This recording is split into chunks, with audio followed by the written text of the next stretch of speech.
সকল ছাত্রছাত্রী, আশা করি তোমরা সবাই ভালো আছো। এই লকডাউনে আমি আগের ক্লাসে ইলেকট্রন বিন্যাস ও তড়িৎযোজী বন্ধন বুঝিয়েছিলাম। আজকের সমযোজী বন্ধন এবং তড়িৎযোজী যৌগ ও সমযোজী যৌগগুলোর ধর্ম নিয়ে বিস্তারিত আলোচনা করব। সমযোজী যৌগ।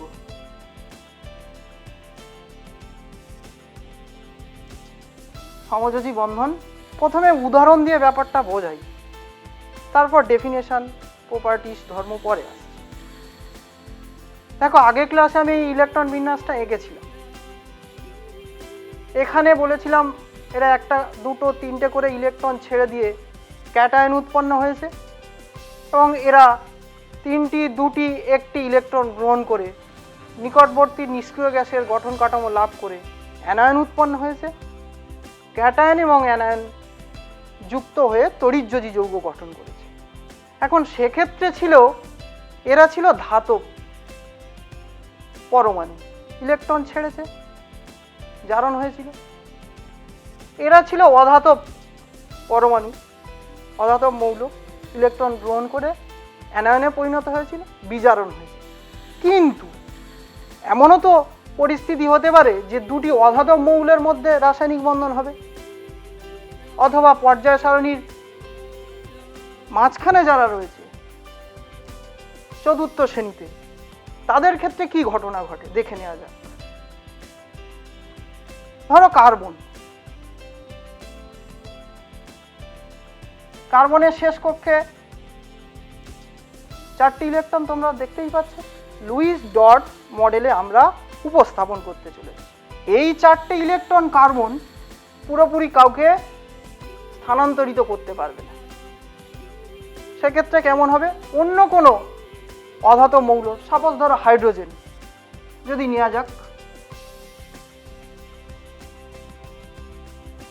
চারদিকে চারটে হাইড্রোজেন নিলাম, তাহলে কার্বনও অধাতব, নন মেটাল, হাইড্রোজেনও গ্যাস। এবার কি হয় না, একটা ইলেকট্রন জোড় গঠিত হয়। সেই ইলেকট্রন জোড়টি দুজনেই সমভাবে ব্যবহার করে। কিরকম ব্যাপার? ধরো হাইড্রোজেন এভাবে এই ইলেকট্রন জোড় ব্যবহার করলো, কার গঠন কাঠামো লাভ করলো? সবাই দেখো, হিলিয়াম। প্রত্যেকটি হাইড্রোজেন শেষ কক্ষে দুটো করে ইলেকট্রন হিলিয়ামের গঠন কাঠামো লাভ করছে। অপরদিকে কার্বন দেখো, 8টি ইলেকট্রন শেষ কক্ষে অষ্টক পূর্তি হচ্ছে।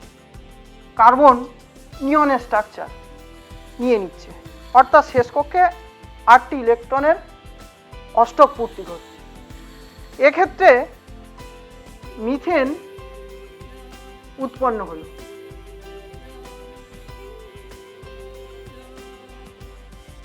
এইগুলোকেই বলা হচ্ছে এক বন্ধন। কটি এক বন্ধন আছে? 4টি। CH এক বন্ধন এরকম 4টি আছে। এগুলোকে সিগমা বন্ধনও বলা হয়। এবার অন্য উদাহরণগুলোতে আসা যাক। ধরো দুটো হাইড্রোজেন পরমাণু, তারা কিভাবে বন্ধন গঠন করবে? এইটা ছিল হাইড্রোজেন, একটা ইলেকট্রন আছে। আর একটা হাইড্রোজেন ভাবো এইভাবে আছে, এটা একটি হাইড্রোজেন, এটিও একটি হাইড্রোজেন।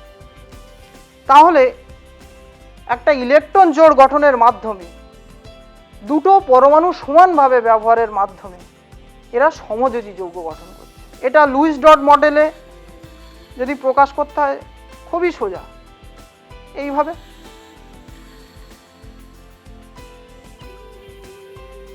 হাইড্রোজেন এক বন্ধন, হাইড্রোজেন, এটা সিগমা বন্ধন বলতেই পারি। দ্বিতীয়ত ধরো ফ্লোরিন। ফ্লোরিনের শেষ কক্ষে কটা ইলেকট্রন তোমরা সবাই জানো? 7টি। আরেকটি ফ্লোরিন যদি নেওয়া হয়। শেষ কক্ষে কটি ইলেকট্রন? 7টি। এই দুটি ফ্লোরিন পরমাণু যখন ফ্লোরিন অণু গঠন করবে তখন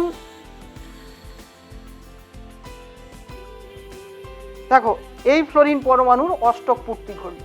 আবার এভাবেও এই ফ্লোরিন পরমাণু অষ্টক পূর্তি ঘটবে। তাহলে কি বন্ধন উৎপন্ন হলো? না, দুটি ফ্লোরিন পরমাণুর মধ্যে এক বন্ধন উৎপন্ন হলো, সমযোজী যৌগ ফ্লোরিন অণু গঠিত হলো। আগেরটি হাইড্রোজেন। অর্থাৎ এরকম নন মেটাল অধাতব পরমাণুগুলি যদি নিজেদের মধ্যে বন্ধন গঠন করে ইলেকট্রন জোড় গঠনের মাধ্যমে সমভাবে ব্যবহার করে, তখন সেই বন্ধনটাকে বলবো আমরা সমযোজী বন্ধন, এবং এই যৌগগুলোকে বলবো আমরা সমযোজী যৌগ। এই যোজ্যতাটাকে আমরা সমযোজ্যতা হিসাবে জানব। এরপর হাইড্রোজেন ক্লোরাইড। হাইড্রোজেনের শেষ কক্ষে কটা ইলেকট্রন? একটা। ক্লোরিনের শেষ কক্ষে কটা? 7টা ইলেকট্রন। হাইড্রোজেন যদি ক্লোরিনের এই ইলেকট্রনের সাথে ইলেকট্রন জোড় গঠন করে তাহলে হাইড্রোজেন হিলিয়ামের গঠন কাঠামো লাভ করলো।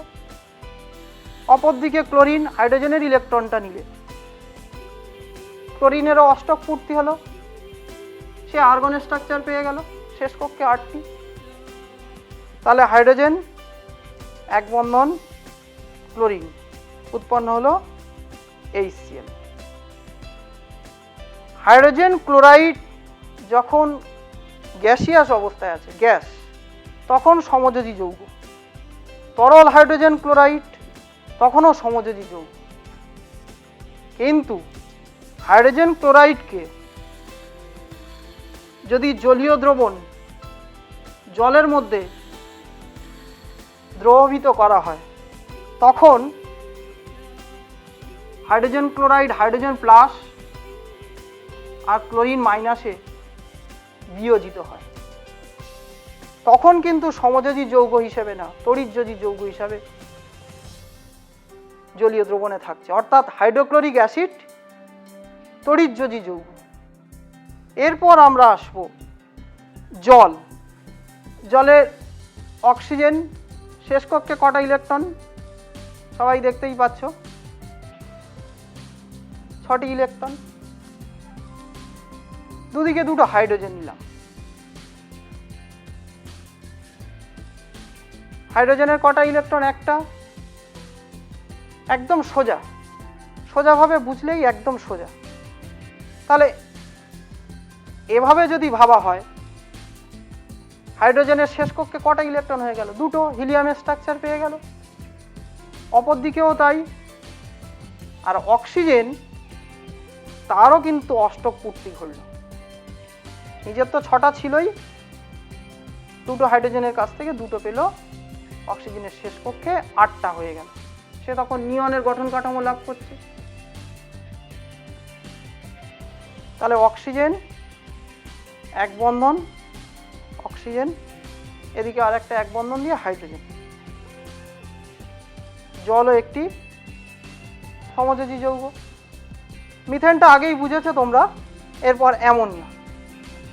নাইট্রোজেন, দেখো নাইট্রোজেনের শেষ কক্ষে কটা ইলেকট্রন? 5টা।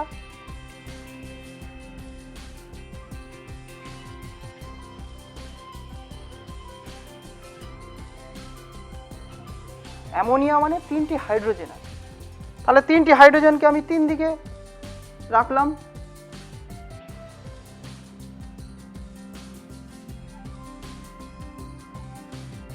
তোমাকে মিল করতে হবে, অষ্টক পূর্তি ঘটাতে হবে। তাহলে এভাবে করলে হাইড্রোজেনের হিলিয়াম হয়ে গেল, হিলিয়ামের স্ট্রাকচার, শেষ কক্ষে 2টি করে ইলেকট্রন। আর নাইট্রোজেনের শেষ কক্ষে হয়ে যাচ্ছে 8টি ইলেকট্রন। নাইট্রোজেন নিয়নের স্ট্রাকচার পেয়ে গেল। তাহলে অ্যামোনিয়া, নাইট্রোজেন এক বন্ধন হাইড্রোজেন, এক বন্ধন হাইড্রোজেন, আর এদিকে একটি নিঃসঙ্গ ইলেকট্রন জোড় থাকে। তাহলে অ্যামোনিয়া একটি সমযোজী যৌগ। অ্যামোনিয়াকে যদি জলে দ্রবীভূত করো, এইটা একটা মজার জিনিস, দেখে নাও। অ্যামোনিয়া জলে দ্রবীভূত হলে অ্যামোনিয়াম হাইড্রোক্সাইড উৎপন্ন হয়।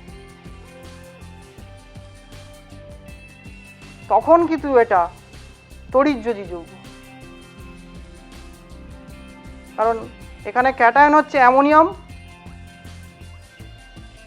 আর অ্যানায়ন হচ্ছে OH মাইনাস।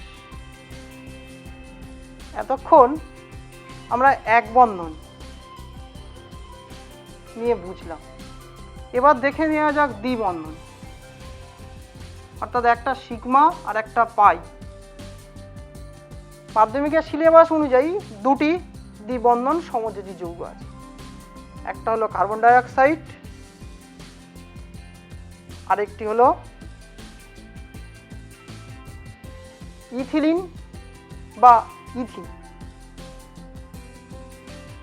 দেখো কার্বন শেষ কক্ষে কটা ইলেকট্রন? 4টি। অপরদিকে অক্সিজেনের কথা ভাবো, শেষ কক্ষে কটি ইলেকট্রন? 6টি। কার্বন ডাই অক্সাইডের 2টো অক্সিজেন পরমাণু আছে, এদিকেও একটি অক্সিজেন রাখলাম। এভাবে যদি ভাবো, অক্সিজেনের শেষ কক্ষে দেখো 8টা ইলেকট্রন হয়ে গেছে, 1 2 3 4 5 6 7 8। এদিকেও অক্সিজেনের শেষ কক্ষে 8টা ইলেকট্রন। এরা নিয়নের স্ট্রাকচার নিয়ে নিয়েছে শেষ কক্ষে 8টা, আর মাঝখানে কার্বনও দেখো তার শেষ কক্ষে অষ্টক পূর্তি ঘটেছে 8টা ইলেকট্রন। এভাবে ভাবো যে এক বন্ধন মানে 2টি করে ইলেকট্রন, 4টি ইলেকট্রন আছে। তাহলে কার্বন ডাই অক্সাইডকে আমরা এইভাবে ভাবতে পারি,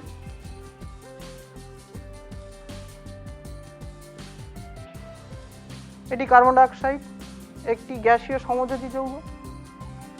এবার ইথিলিন, 2টো কার্বন পাশাপাশি নিলাম, এদের শেষ কক্ষে প্রত্যেকেরই 4টি করে ইলেকট্রন।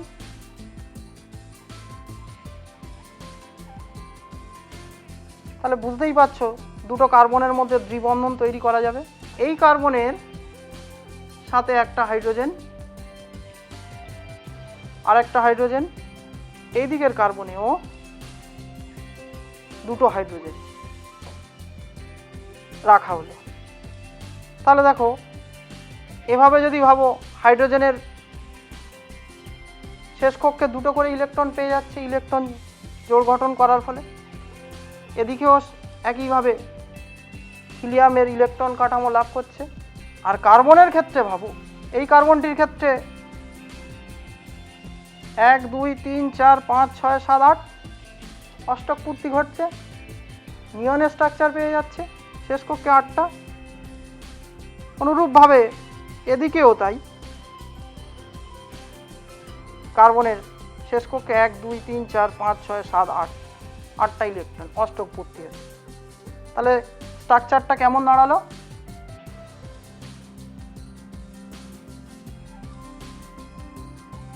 এটি একটি ইথিলিন অণু, প্ল্যানার স্ট্রাকচার। এগুলো তোমরা জৈব রসায়নে পড়বে, এগুলো 120 ডিগ্রি করে হয়।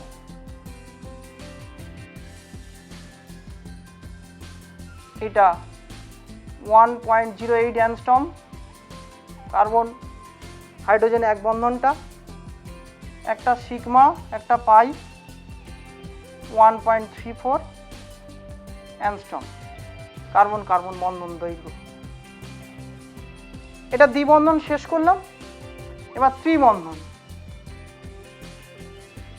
বুঝলাম। মাধ্যমিকের সিলেবাস অনুযায়ী ত্রিবন্ধন আছে এরকম সমযোজী যৌগ 2টো, তোমরা বইতে দেখবে, নাইট্রোজেন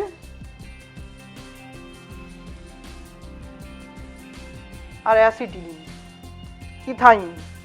ত্রিবন্ধন দুটো নাইট্রোজেনকে পাশাপাশি স্থাপন করা হলো।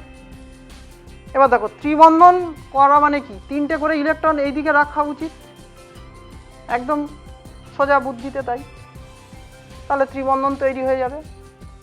আর দুটো করে ইলেকট্রন এই দিকে রেখে দাও।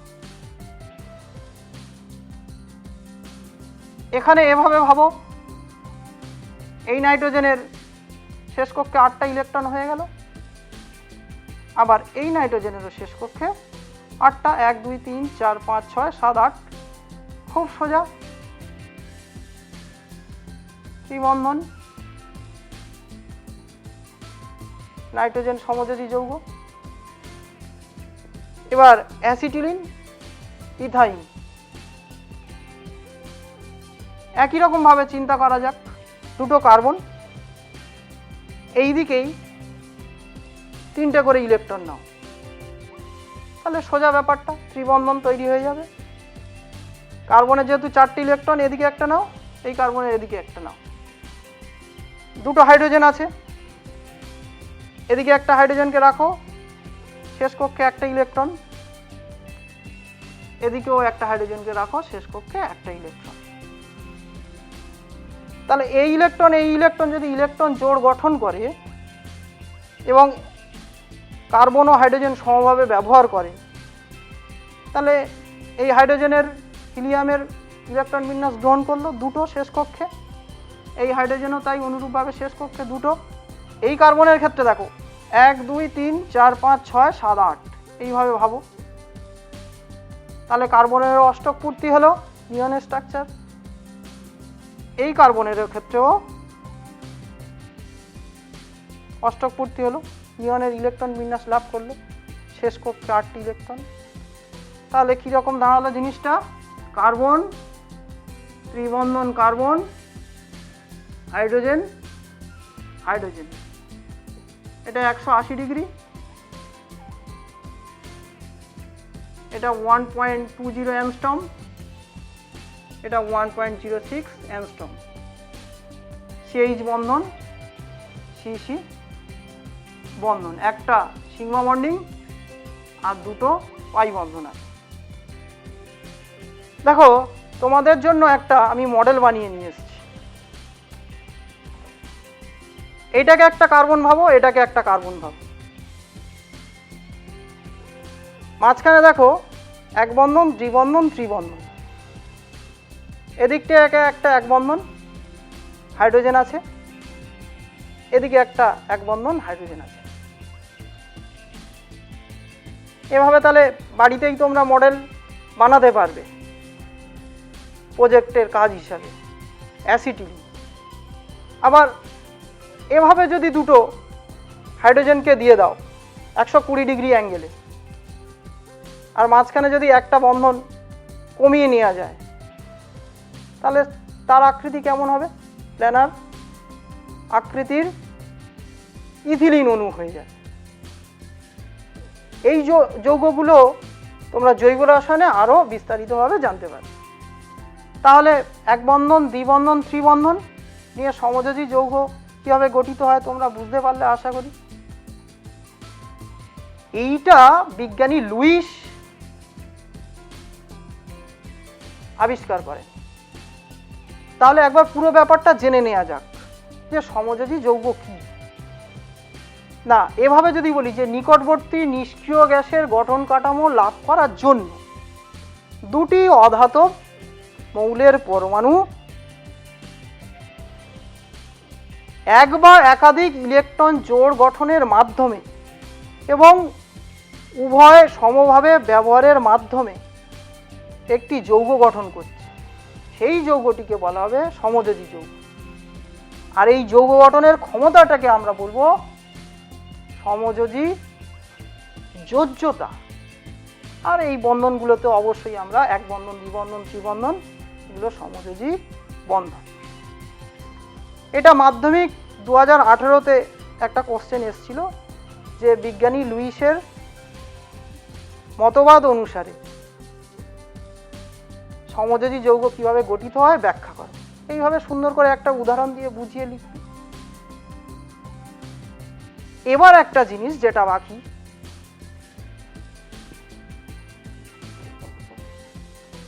এটা মাধ্যমিক সিলেবাসের মধ্যে অন্তর্ভুক্ত নেই, তাও জেনে রাখা উচিত যে অসমযোজী বন্ধন। পরীক্ষায় আসতেই পারে যে এমন একটি যৌগের নাম বলো যেখানে তড়িৎযোজী, সমযোজী, অসমযোজী তিনটে বন্ধনই আছে, এমন একটি যৌগের নাম বলো। তখন তোমরা লিখবে ammonium chloride, ammonium nitrate, ammonium sulphate, যে কোনো উদাহরণ তুমি দিতে পারো, তোমরা দিতে পারো। দেখে নেওয়া যাক এর মধ্যে কি হবে। তিনটে বন্ধন আছে। দেখো একটু আগে আমি অ্যামোনিয়া এঁকেছিলাম, অ্যামোনিয়া,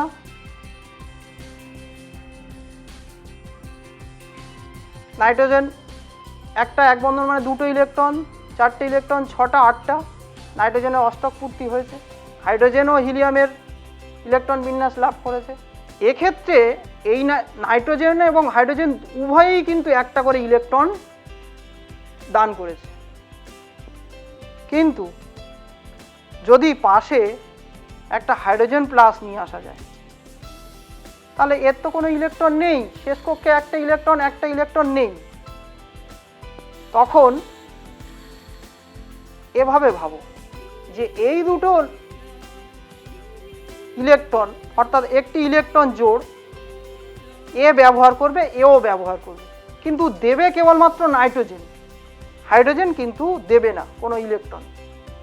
কিন্তু এই ইলেকট্রন জোড়টি দুজনেই সমভাবে ব্যবহার করবে। তখন এই যোজ্যতাটা হয়ে যাবে সমযোজী না হয়ে বলতে হবে আমাদের অসমযোজী যোজ্যতা, অসমযোজী বন্ধন। তাহলে এইটা কিরকম দাঁড়ালো? অ্যামোনিয়াম আয়নে পরিণত হলো। এর পাশে এবার সোজা ক্লোরাইডকে নিয়ে এসো বা নাইট্রেট, সালফেট। তাহলে এটা একটি ক্যাটায়ন, এটা একটি অ্যানায়ন, তড়িৎযোজী বন্ধন, ইলেকট্রোস্ট্যাটিক ফোর্স এদের মধ্যে কাজ করছে। তাহলে তিনটে বন্ধনই দেখতে পাচ্ছ। একটা হচ্ছে আয়নীয় বন্ধন, এখানে তোমরা দেখলে সমযোজী বন্ধন, এখানে দেখতে পাচ্ছ অসমযোজী বন্ধন। তাহলে যদি পরীক্ষায় প্রশ্ন আসে যে একটি বা দুটি যৌগের নাম বলো যেখানে তিনটি বন্ধন উপস্থিত, তখন তোমরা এটা লিখবে। এবার এতক্ষণ ধরে যেগুলো আমরা জানলাম, মাধ্যমিকে কোশ্চেন এসেছে 2-1 বছর আগে, তোমরা দেখবে যে দুটি বা একটি তরল সমযোজী যৌগ অনায়াসে বলতে পারবে। জল, বেনজিন, কঠিন সমযোজী যৌগ আয়োডিন, গ্লুকোজ, চিনি, এই উদাহরণগুলো দিতে পারে। এই হলো সমযোজী অসমযোজী যৌগ নিয়ে আলোচনা। এতক্ষণ আমরা সমযোজী যৌগ সম্পর্কে বিস্তারিত জেনেছি। এবার তড়িৎযোজী যৌগ ও সমযোজী যৌগের কি কি পার্থক্য সেটা একটু দেখে নেওয়া যাক।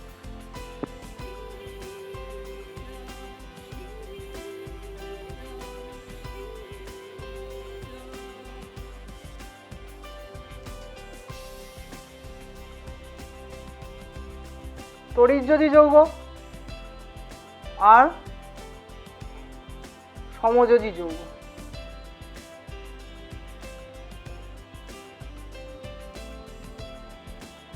কটা পয়েন্টের উপর আমরা আলোচনা করব। প্রথমে হচ্ছে গলনাঙ্ক,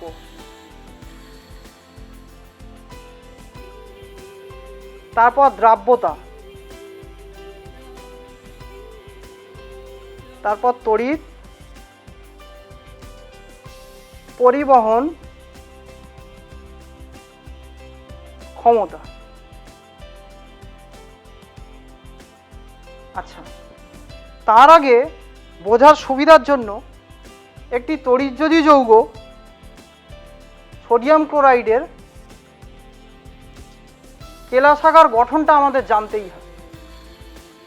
কীরকম না, সোডিয়াম ক্লোরাইড একটি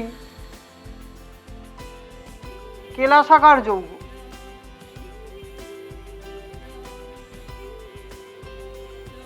তার শেপ কেমন? অক্ট্রাহেড্রাল বা অষ্টতলাকৃতি।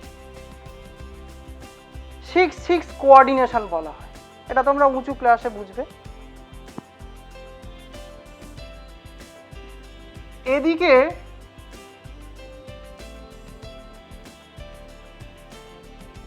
চারদিকে 4টি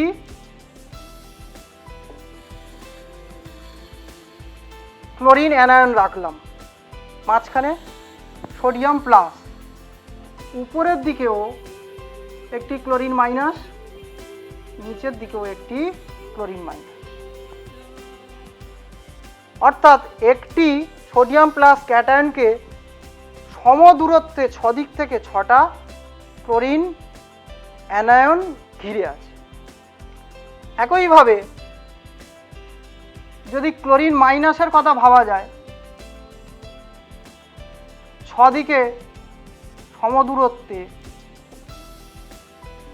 6টা হাইড্রোজেন প্লাস ক্যাটায়ন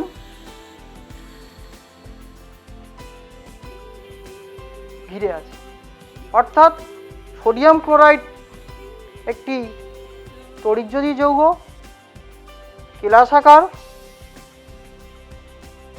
অষ্টতলাকার, প্রত্যেকটা ক্যাটায়ন এবং অ্যানায়নকে ঘিরে, ক্যাটায়নকে 6টি অ্যানায়ন, অর্থাৎ সোডিয়াম প্লাস ক্যাটায়নকে 6টি ক্লোরিন মাইনাস অ্যানায়ন, বা ক্লোরিন মাইনাস অ্যানায়নকে 6টি ক্যাটায়ন হাইড্রোজেন প্লাস ঘিরে আছে। এরকম একটা কেলাসাকার গঠন। এবার প্রশ্ন আসে মাধ্যমিকে যে বলতো সমযোজী যৌগ না তড়িৎযোজী যৌগ, কোন যৌগের অণুর অস্তিত্ব নেই? দেখো, এতক্ষণ যা আমি সমযোজী যৌগ পড়িয়েছি সবার এক একটা আণবিক সংকেত গঠন দেখিয়েছি, কিন্তু এক্ষেত্রে ভাবতো এইরকমভাবে যেটা আমরা লিখি সেটা সংকেত লেখা হচ্ছে, কিন্তু অ্যাকচুয়ালি কি একটা সোডিয়াম প্লাস একটা ক্লোরিন মাইনাস মিলে কি একটা অণু গঠন করেছে? এরকম কি হয়? কেলাসের মধ্যে অনেকগুলি সোডিয়াম প্লাস আয়ন, অনেকগুলি ক্লোরিন মাইনাস আয়ন একসাথে জোটবদ্ধ অবস্থায় থাকে, ক্রিস্টালাইন ফরম্যাটে থাকে, কিন্তু একটি অণু হিসাবে কিন্তু থাকে না।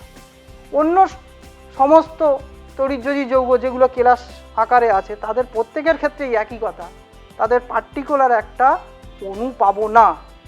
তাই প্রশ্নের উত্তর হবে যে তড়িৎযোজী যৌগের ক্ষেত্রে অণুর অস্তিত্ব নেই। আরেকটা খুব ইম্পর্ট্যান্ট কোশ্চেন, মাধ্যমিকে 1-2 বছর আগেই এসছে, যে সোডিয়াম ক্লোরাইডের আণবিক ভর বা ওজন না বলে সংকেত ভর বা ওজন বলা উচিত কেন? দেখো, অণুই যদি না থাকলো তাহলে আণবিক ভর বলাটা ঠিক হবে না। সোডিয়ামের কত? পারমাণবিক গুরুত্ব 23, ক্লোরিনের 35.5, তাহলে কত হলো? 58.5। এটাকে বলতে হবে সংকেত, একটা সংকেত লিখেছি, তাই সংকেত ভর বা সংকেত ওজন। গুছিয়ে সুন্দর করে উত্তরটা লিখতে হবে যে সোডিয়াম ক্লোরাইড তড়িৎযোজী যৌগ, এটি কেলাসাকার যৌগ, একসাথে অনেকগুলি ক্যাটায়ন অ্যানায়ন জোটবদ্ধ অবস্থায় থাকে, একটি অণুর অস্তিত্ব নেই। সেক্ষেত্রে আমরা এটা আণবিক ভর না বলে সংকেত ভর হিসাবে লিখতে পারি।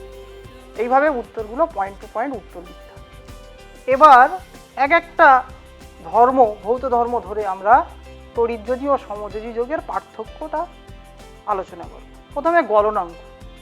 গলনাঙ্কটা কি জিনিস না, যে নির্দিষ্ট উষ্ণতায় তোমার বায়ুমণ্ডলীয় চাপে যে নির্দিষ্ট উষ্ণতায় কঠিন পদার্থ গলন হয়ে তরলে পরিণত হয়।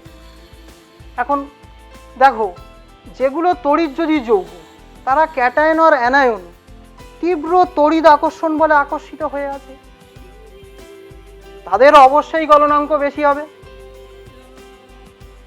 কারণ তরল মানে কি, এই যে ক্যাটায়ন অ্যানায়নগুলো রয়েছে, পার্টিকেলগুলো রয়েছে, তরল হওয়া মানে এগুলো দূরে দূরে চলে যায়।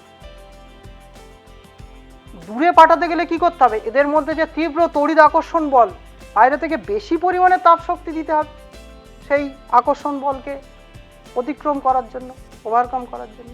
তাই এদের গলনাঙ্ক অনেক বেশি।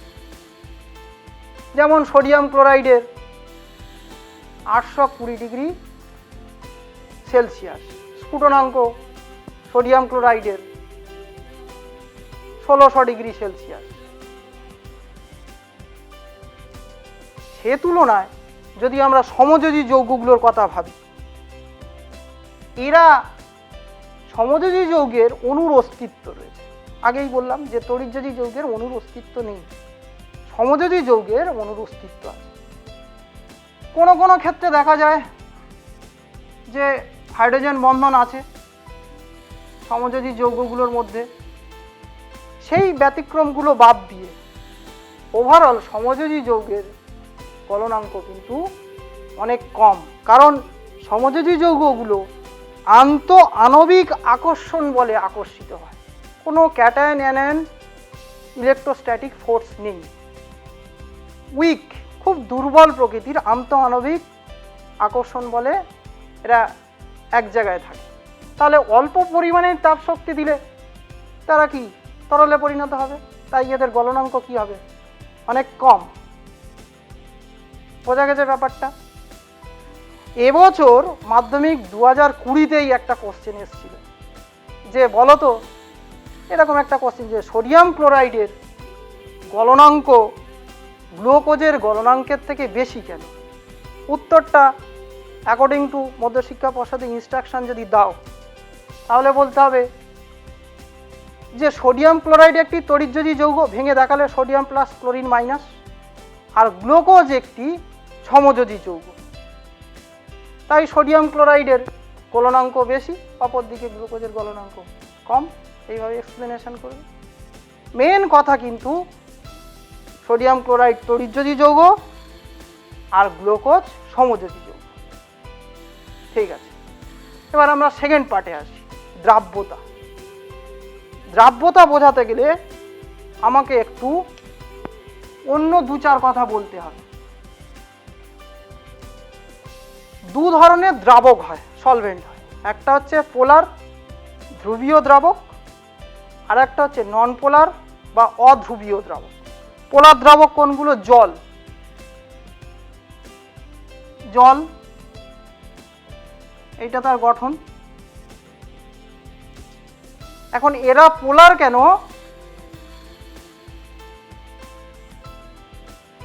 না, অক্সিজেন তো মোর ইলেকট্রোনেগেটিভ, এই বন্ধনের ইলেকট্রনকে খানিকটা পার্শিয়ালি নিজের দিকে টেনে নেয়, তাই জন্য জল অণুর মধ্যে একটা ডাইপোল মোমেন্ট তৈরি হয়, অর্থাৎ একটা পোল তৈরি হয়, একদিকে পজিটিভ পোল, একদিকে নেগেটিভ পোল। এটা একটু হালকা করেই বোঝো, জটিল ব্যাপারটা বড় ক্লাসেই বুঝতে পারবে। আর উল্টো দিকে যারা নন পোলার, যেমন carbon die sulphide, benzene, kerosene, alcohol, এরা হচ্ছে বেনজিন, কেরোসিন, অ্যালকোহল, ইথানল, আরও অনেক আছে। এদের কিন্তু এরকম পোলারাইজড অবস্থায় থাকে না। এখন দ্রাব্যতা বোঝাতে গেলে এই জিনিসটা বুঝতে হবে। তড়িৎযোজী যৌগ মানে ক্যাটায়ন অ্যানায়নে ভেঙে আছে, এরা কিন্তু পোলার সলভেন্টে মানে ধ্রুবীয় দ্রাবকে দ্রবীভূত হবে। অপরদিকে যারা সমযোজী যৌগ, যাদের ক্যাটায়ন অ্যানায়ন অবস্থায় ভেঙে নেই, যারা আণবিক অণু হিসাবে রয়েছে, তারা কিন্তু এই নন পোলার বা অধ্রুবীয় দ্রাবকে দ্রবীভূত হবে। এটা একটু সোজাভাবে বললে তোমরা বুঝতে পারবে। ধরো জলে চিনি গোলা হচ্ছে, তাহলে জল খুব সোজা ব্যাপার, প্রত্যেকটা জলের অণুর মধ্যে ফাঁক আছে, আন্ত আণবিক ফাঁক। সেই ফাঁকে ফাঁকে চিনির অণুগুলো প্রবেশ করে। এইভাবে হচ্ছে চিনি দ্রবীভূত হয়। কিন্তু যদি সোডিয়াম ক্লোরাইড জলে গোলা হয় তখন কি হবে? একই রকম। ধরো সোডিয়াম, এই দিকে এটা তো প্লাস, এদিকটা অক্সিজেন আসবে এই জলের। এটা একটু হায়ার কনসেপ্ট, তাও একটু জেনে রাখো।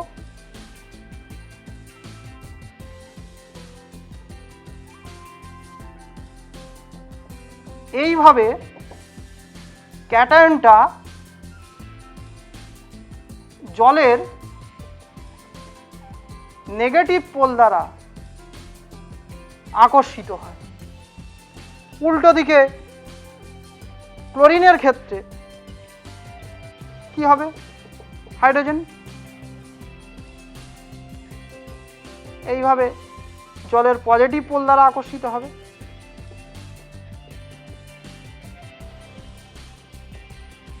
বোঝাতে পারছি ব্যাপারটা?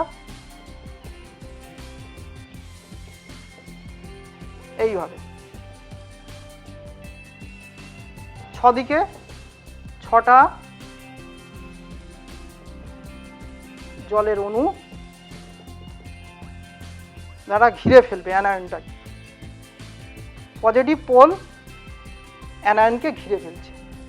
অর্থাৎ যখন সোডিয়াম ক্লোরাইড বা লবণকে জলের মধ্যে দিচ্ছ, সোডিয়াম প্লাস ভেঙে যাচ্ছে, সেটা একটা ঘিরে ফেলছে নেগেটিভ পোলগুলো জলের, আর ক্লোরাইড সেগুলোকে ঘিরে ফেলছে জলের পজিটিভ পোল। এইভাবে দ্রবীভূত হয়। এখন প্রশ্ন যদি আসে, এইভাবেই বলতে হবে যে তড়িৎযোজী যৌগগুলি পোলার সলভেন্টে দ্রবীভূত হয় আর সমযোজী যৌগগুলি নন পোলার সলভেন্টে বা অধ্রুবীয় দ্রাবকে দ্রবীভূত হয়। তড়িৎ পরিবহন ক্ষমতা এটা খুবই সোজা। তড়িৎযোজী যৌগ মানে ক্যাটায়ন ও অ্যানায়নে ভেঙে থাকছে, কিন্তু কঠিন অবস্থায় এত বেশি ক্যাটায়ন অ্যানায়নগুলোর মধ্যে তড়িৎ আকর্ষণ বল যে সহজেই ক্যাটায়ন এবং অ্যানায়ন তড়িৎ পরিবহন করতে পারবে না। কিন্তু তুমি যদি জলে দ্রবীভূত করো তাহলে কি হবে? এই যে দূরে সরে যাচ্ছে ক্যাটায়ন অ্যানায়ন, দূরে সরে যাচ্ছে, তাহলে নিজেদের মধ্যে তড়িৎ আকর্ষণের পরিমাণ কি হচ্ছে? কমে আসছে। তখন জলীয় দ্রবণে তড়িৎযোজী যৌগগুলো তড়িৎ পরিবহন করছে। আর সমযোজী যৌগের ক্ষেত্রে ভাবো, সব সময় তো অণু, না ক্যাটায়ন না অ্যানায়ন। তুমি কঠিন অবস্থায় বলি আর তরলে দ্রবীভূত অবস্থাতেই বলি, ক্যাটায়ন অ্যানায়ন না থাকার জন্য এরা তড়িৎ পরিবহন সচরাচর করবেই না। বোঝাতে পেরেছি ব্যাপারটা? এই জায়গা থেকে কিন্তু এবছর একটি কোশ্চেন এসছে মাধ্যমিকে 2020, যে বলতো ক্লোরোফর্ম এবং সোডিয়াম ক্লোরাইড এই দুজনের মধ্যে কে তড়িৎ পরিবহন করে? তাহলে সোজা উত্তর বুদ্ধি দিয়ে লিখতে হবে, সোডিয়াম ক্লোরাইড তড়িৎযোজী যৌগ, তড়িৎ পরিবহন করবে। ক্লোরোফর্ম সমযোজী যৌগ। ক্লোরোফর্মটা এরকম, তিন দিকে তিনটে ক্লোরিন কার্বনের, একদিকে একটা হাইড্রোজেন। ক্লোরোফর্ম কি করছে? তড়িৎ পরিবহন করছে না। আরেকটা কোশ্চেন এরকম রিলেভেন্ট মাধ্যমিক 2017-তে এসেছিল, যে সোডিয়াম ক্লোরাইডের জলীয় দ্রবণ তড়িৎ পরিবহন করে কিন্তু গ্লুকোজের করে না কেন? একইভাবে উত্তর তোমাকে লিখতে হবে। সোডিয়াম ক্লোরাইডের জলীয় দ্রবণ মানে কি? সোডিয়াম ভেঙে গেছে, দ্রবীভূত হয়েছে জলের মধ্যে, সোডিয়াম প্লাস আর ক্লোরিন মাইনাস, তাদের দূরত্ব বেড়ে গেছে, তারা তড়িৎ পরিবহন তো করবেই। জলীয় দ্রবণ বলেছে, কথাটা খেয়াল রাখতে। গ্লুকোজ সমযোজী যৌগ, তো তড়িৎ পরিবহন করবেই না। বেসিক পয়েন্টগুলো ঠিক লেখে পয়েন্ট টু পয়েন্ট উত্তর তোমাকে দিতে হবে। প্রায় শেষের দিকে এসে গেছি ক্লাসের। একটা প্রশ্ন বলে শেষ করব। মাধ্যমিক 2018-তে এসেছিল যে সোডিয়াম ক্লোরাইডকে এইভাবে প্রকাশ করা যায় না কেন? দেখো, আগেই বলেছি সোডিয়াম ক্লোরাইড একটি তড়িৎযোজী যৌগ, তার ক্রিস্টাল ফর্ম রয়েছে, কেলাসাকার গঠন রয়েছে। তাহলে এভাবে কি করে প্রকাশ করবে? এটা তো এক বন্ধন। সোডিয়াম ক্লোরাইড কি সমযোজী যৌগ? অবশ্যই নয়। তাহলে এভাবে আমরা প্রকাশ করতে পারি না। তোমাকে সুন্দর করে উত্তরটা গুছিয়ে লিখতে হবে যে সোডিয়াম ক্লোরাইড একটি তড়িৎযোজী যৌগ। একটু ভেঙে দেখাতে পারো, সোডিয়াম প্লাস ক্লোরিন মাইনাস, এর একটা কেলাসাকার গঠন আছে, এটি তড়িৎযোজী যৌগ, সেহেতু এই এক বন্ধনের মাধ্যমে সমযোজী যৌগ হিসাবে সোডিয়াম ক্লোরাইডকে আমরা প্রকাশ করতে পারি না। আচ্ছা, এই সমযোজী যৌগ তড়িৎযোজী যৌগের পার্থক্য ধর্ম বুঝলে আশা করি ক্লাস তোমাদের ভালো লেগেছে। আগের ক্লাসটাও দেখো, যেখানে ইলেকট্রন বিন্যাস ও তড়িৎযোজী যৌগ পড়িয়েছিলাম। তারপরে এটা একটু আরও মন দিয়ে পড়ো, সমযোজী যৌগ বোঝালাম এবং সমস্ত যৌগগুলোর মধ্যে তড়িৎযোজী সমযোজী যৌগগুলোর পার্থক্য বোঝালাম। আশা করি ভালো লেগেছে। লকডাউনে সবাই ঘরে থাকো, ভালো করে পড়াশোনা করো।